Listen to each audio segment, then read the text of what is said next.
কথায় আছে কুকুরের লেজ কখনো সোজা হয় না।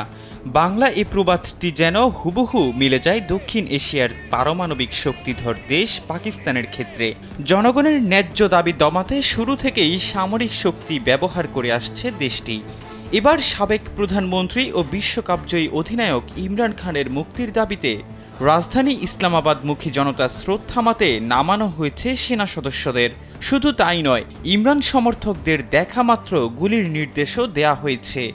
পাক গণমাধ্যমের খবরে বলা হয়েছে, দেশটির সংবিধানের ২৪৫ নম্বর ধারা অনুযায়ী রাজধানী ইসলামাবাদে সেনাবাহিনী মোতায়েনের ঘোষণা দিয়েছে স্বরাষ্ট্র মন্ত্রণালয়। বিক্ষোভকারী ও বিশৃঙ্খলাকারীদের বিরুদ্ধে কঠোর পদক্ষেপ নিতে নিরাপত্তা বাহিনীকে কড়া নির্দেশনা দিয়েছে প্রশাসন। কামন ব্রো, এসব অনেক কিছু আসবে আর যাবে, এক্সপার্ট কিন্তু থেকেই যাবে।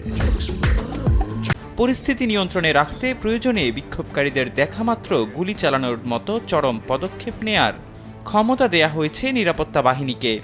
কয়েকদিন ধরেই ইমরান খানের মুক্তির দাবিতে উত্তাল হয়ে আছে গোটা পাকিস্তান। পিটিআই নেতাকর্মীদের সমাবেশকে কেন্দ্র করে আগামী ২ মাসের জন্য রাজধানী ইসলামাবাদ শহরে ১৪৪ ধারা জারি করা হয়। এতে সব ধরনের সভা সমাবেশ ও জমায়েত নিষিদ্ধ করা হয়েছে। পিটিআই কর্মীদের সমাবেশ ঠেকাতে রাস্তা জুড়ে ফেলে রাখা হয়েছে কন্টেইনার।